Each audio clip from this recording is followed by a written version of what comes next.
Yesterday. We used to call it tomorrow, remember? Television, Satellites, waveguides, lasers, gasoline from CSAN, fiber optics, rubies from Technology Peach that Pit, enables cars to drive themselves. picture phones someday. Maybe even in color. plants grown without soil. Fusion reactors that produce limitless energy. Oh, what an exciting world. Every kind of progress has a beginning, a starting point. And then someone has to move ahead and take the step that might make tomorrow better. Here is greater freedom from drudgery than ever before. Hey, Pete. Hey, Ted, how's it going? Good. Thanks for joining us today. This is the first Tomorrow Talk, so I'm really happy you were able to make it. Do you want to give yourself an introduction? Yeah, sure. Well, my name is Peter Harrison, and I am a Democratic candidate for the U.S. Congress in New York 12, which is east side of Manhattan, Western Queens, and North Brooklyn. I know Ted, and I'm sure we'll talk about it, but I'm also an entrepreneur. I have co-founded 2 startup companies. The first, Brightbox, was a secure cell phone charging locker, which we worked with Ted on. The second was a tenant-organizing app in a public benefit corporation called Homebody. So I've always kind of in the last 10 years had a really big parallel between kind of the startup world and being in the sort of entrepreneur space. And then on the other side, I've been in the tenant organizing and housing policy side. And really those things have kind of sometimes been in conflict with each other in terms of my time and focus. But both of those experiences, and particularly the last few years as the housing crisis has just gotten so much worse, really kind of motivated me to get really involved much more on the electoral politics side. And I was running the CUNY Startups Accelerator in 2017, 2018, which was a great program for every CUNY campus. We are based out of Baruch College, where I also teach. And I was helping just launch startup companies for CUNY students. And we were kind of between semesters, and I just had a little bit of time on my hands. So I got involved with Alexandria Ocasio-Cortez's campaign for Congress in Queens and the Bronx, going from just knocking on doors in Jackson Heights and Parkchester to actually working, advising on housing policy. I was a senior housing advisor for a progressive think tank called Data for Progress. And I worked on Bernie Sanders' housing plan, Elizabeth Warren's housing plan, advised on the Homes Guarantee. So I have a lot of experience there, brought that to AOC's campaign. Of course, it was really inspiring. She won. It was such an incredible experience to be a part of that. And I think like 5 or 6 other people at a minimum were really inspired to kind of turn around and say like, hey, maybe these ideas have traction in our districts and in our communities. And maybe it's an opportunity to start changing some national policy and some focus there. So that's kind of what inspired me to run for Congress. It's a very daunting task under normal circumstances, but certainly with COVID-19, it's just kind of, in some cases validated a lot of the housing platform and economic platform and technology platforms that I'm running on, but it has made it just a lot harder to get the message out there and to feel like running for office is more important than just going out and, protecting people from losing their homes or getting food. So that's been kind of a really interesting experience for me, both as a candidate and just in a personal capacity. I know for me, and at Tomorrow Lab, we use technology almost as activism, trying to create the world we want to work on the projects that we like and we think matter. So what was that sort of pivot for you? Or was there a critical moment, or you kind of always knew you wanted to run for office? I don't know if I really ever thought about running for office. I think my switch was very much on the AOC campaign, and I'd done some stuff for Bernie in 2016 as well. Like I'd kind of always been around that space as an activist, Occupy Wall Street, and going back to some of those movements. But I've been a little bit wary of actual electoral politics, but. Yeah, I mean, it's just the AOC experience kind of made me feel like there is a dearth of knowledge and imagination in the political system. And as much as you can get things done as an entrepreneur and really kind of disrupt industries and change consumer behaviors, particularly in housing, like it's a policy driven thing, and you can't get housing as a right or make it affordable for people without good federal policy. I know that you studied urbanism in your graduate studies, and you've centered a lot of your campaign around sustainable transportation. What do you think are some big changes that might happen in the future or need to happen in the future with regards to urban transportation? I'm really proud to be the first federal candidate in any race to actually propose a really thorough plan to make public transportation 100% free, accessible, and green. It's called the Freedom of Movement in America plan. And, the idea, and even the reason I call it that, is we have this weird thing in America, right, of like what personal liberty is and freedom, and it's been cars and roads and getting on the open road. But that's been massively subsidized by the federal government to get that infrastructure in place. It's bad, obviously, for the environment, but it's bad from a sociological standpoint. And the idea that it's so embedded in our culture and so subsidized that we don't realize how much money we're spending doing that. I think the only way to make cities work realistically is to have better free public transportation. We've got to get our streets back into our hands as opposed to cars' hands. It's interesting, even folks in the Democratic Party that kind of pay attention to the plan, I often say, like, our streets are for moving people, not moving cars. And even, some Democrats and some voters that like really like my housing message get a little bit weird about that car message and the idea of like, well, what do you mean? Of course roads are for cars. Like, that's ridiculous. And that's just so ingrained. I mean, curbside street parking being free is like something that just folks don't recognize the cost of that. So I think you can't make cities work for all these problems that I've laid out unless you can make them easy to get around. That's true for families with strollers. That's true for the elderly. That's true for the disabled. It's just not going to be possible to make cities these real engines for equality and progress and innovation without that. So I think that's just a starting point to make cities more functional. Are there any things that you think are missed or misunderstood either at the federal or state level to begin to improve this? At the state level in New York, there's just a huge bias towards cars and bridges and that sort of road infrastructure, largely because it is a very sprawled state, and there's a lot of money that goes into maintaining that infrastructure. But I keep coming back to the point, particularly at the federal level, like, everybody equates transportation policy with cars and highways. That's just it. And the idea of like making public transportation free blows people's minds because it's like, well, so few people use it, but I don't understand, like, why should someone get a free subway ride? Like, without recognizing this massive infrastructure of making highways and car ownership and gas prices, all these things are so subsidized at the federal level. It's a really hard conversation. And why I come back to saying the freedom of movement in America, I think it's so important for the left or urbanists or however you want to identify to kind of reclaim this sort of Americana sense of personal liberty and freedom. Like, I don't think you are free in this country if you can't afford a $3 subway ride to go to a job interview. I don't think you're free if you are too elderly to like walk up the stairs in a subway because there are no elevators. You're really not free if you're like one missed car payment or a flat tire away from like losing your job and triggering all these other economic issues.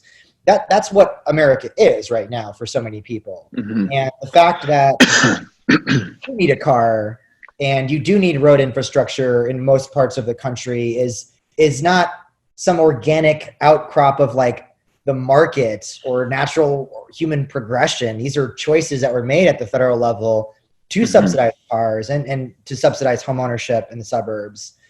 We are working on a scooter product for personal ownership. That's sort of where our bets are in the short term and long term. So I hope it changes.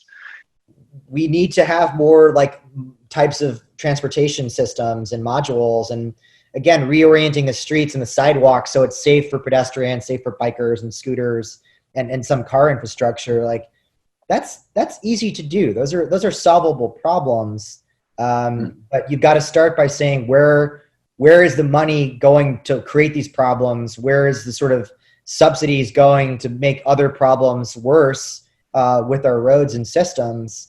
But yeah, I mean, and scooters, it's a good low cost model in certain cities, and it should be easy to share the road infrastructure from a design standpoint. And because it isn't, you do have, unfortunately, with Mayor de Blasio in the city, it's a very limited imagination of street infrastructure. I want to shift gears completely and ask you a question about the Amazon headquarter deal in New York. And I learned that you were really engaged in stopping it. And I wanted to learn why. For me, I have a couple of lenses where I look at this. One, I'm a democratic socialist, and I do think that the just contradictions in capitalism, like capitalism is working. This is it working. This is Amazon and massive monopolies kind of coming together and not just securing economic power, but political power. So I think that's fundamentally a really, really bad thing. And we've seen that at the federal level, where just corporations during COVID were the first ones to get bailouts. The banks got bailouts again, and workers and small businesses have it's been trickling down incompletely. So like that's the world that we live in. So I think the idea of subsidizing a massive corporation with billions of dollars is just an asinine thing to do, given how much cuts to public services are happening in New York City, even during an economic boom. But yeah, and my other lens is as an entrepreneur. And, when we were starting out Brightbox, starting out Homebody, there are no subsidies coming along the way for us. And small businesses that could be the next large thing or could be the next big growth, whether in the city or otherwise. Mm-hmm. Now you're asking me to compete to hire engineers from an Amazon that got $60,000 per job to subsidize that. It's kind of a ridiculous thing just on the face of it from an economic policy standpoint. So even if you accept the logic of kind of capitalism and competition, well, we don't live in that economy. We're tilting the balance towards these large corporations, which again are not creating wealth in communities. They're not sharing wealth with labor. It's relying on underpaying workers for their labor, underpaying delivery service people. So it's just not a sustainable way to grow an economy. I think people have this concept of capitalism and the market being this river. It's this organic thing. It flows kind of where it's supposed to flow. And I don't think that's true at all. Capitalism and the market is a canal. We can put it where we want to put it, put resources where we want to put it. You can't have a planned economy, and I'm not arguing for that, but it's not real in the sense of China became this manufacturing hub sort of because of organic competition. It was subsidized by corporations and the wealthy in America. So that's a good thing. We can then look at this critically and say, what policy do we want? Do we want to have more manufacturing here or more assembly here or more automation? I don't think it's just a matter of where we build things. It's how we build things and how do we structure a society around production that means people that get displaced from jobs don't lose their homes and their economies don't local economies don't collapse, and they're not into these sort of deaths of despair spirals of drug addiction and bad health decisions. These are all policy choices. We have the power to control these things. And I do think, again, me coming as a democratic socialist and a housing organizer and being very skeptical of large businesses and sort of the corporate political structure, but still having this entrepreneurial experience and recognizing that technology is not a good or bad thing. It's a tool. Cities are a tool. We can make these things work how we want them to work, but we have to have a bigger conversation about that. And again, right now, we're not at the table of those conversations. Jeff Bezos can get in a table with Andrew Cuomo and put together a $3 billion public package, and none of us know about it until it's announced. We don't have the people at the table to make those conversations start happening, and that's again why I'm running and why I'm in. But it is a longer cycle. I mean, it's going to take private sector, it's going to take public sector. They're going to have to, some changing politics have to happen here, but it's a long process, as you said. Okay, rapid fire questions. We'll try to limit this to just up to 30 seconds each. First, what makes you hopeful about tomorrow? We know what we need to do, and we have an abundance of human capital. People care, people are smart, people are creative. That gives me a lot of hope. And the systems that are bad right now are created by human beings and created by policies that can be changed. So we have everything that we need to make a better tomorrow. We just have to put these pieces together and just fight like hell against some folks that don't want it. But yeah, we've got everything we need to fix these problems. What will be fundamentally different in your sector in 5 years? Hopefully very different. We have a disastrous legacy at the Supreme Court and legal issues against voting. So I'm not entirely convinced that more people will be allowed to vote in 5 years' time, but there are going to be some really big battles about making it possible for people to vote, making it possible for working class people like me to run for office. So that's going to be the real existential battle. Can we get power out of corporations' hands in time to fix some of these problems? And I'm not sure if we'll get there, but we again know what we need to do. I think in terms of technology, I think the era of move fast and break things is over. I'm more of a proponent of slow down and fix things. I think Right. Technology can be a really strong engine of economic equality and climate disaster prevention, but it's not right now. So I think people in the private sector, startup world, VC world, have to readjust expectations and what are good products and services that we need, what are the consequences of some of these technologies, and really have a more reckoning about the kind of products and services that we need and that we can afford, as opposed to subsidizing stupid things that are terrible for people. I also teach. I'm very passionate about higher education. I'm a professor of the MBA program at Baruch College, which is part of CUNY. I'm a rank and file union member. And I think higher education has to change pretty radically. Obviously, the cost infrastructure is not sustainable, putting 18-year-old kids into debt to get degrees. What do you do to stay sane or refresh yourself? Well, we were talking about this offline, but I just got married. Congratulations. Yeah, thank you. We got married in Central Park, and our wedding went viral on Reddit, which was pretty fun. Somebody was walking by and took a picture of it. But on top of all running for office and teaching a course and doing all stuff, just creating our home and planning our lives together is a lot of fun. I mean, it's stressful because so many things are up in the air for everybody, ourselves included. But putting together furniture, hanging art, and yelling over where things go, and bickering about cleaning dishes. Our dishwasher's broken. Enjoying married life. I mean, my partner's great, and we're working from home together, and so that's been fun. But I mean, it's warmer now. We're slowly venturing back out into the world and social distancing with friends. And I was a bartender for a long time, so I've got friends that are bartenders trying to go support local businesses and get to go margaritas and stuff.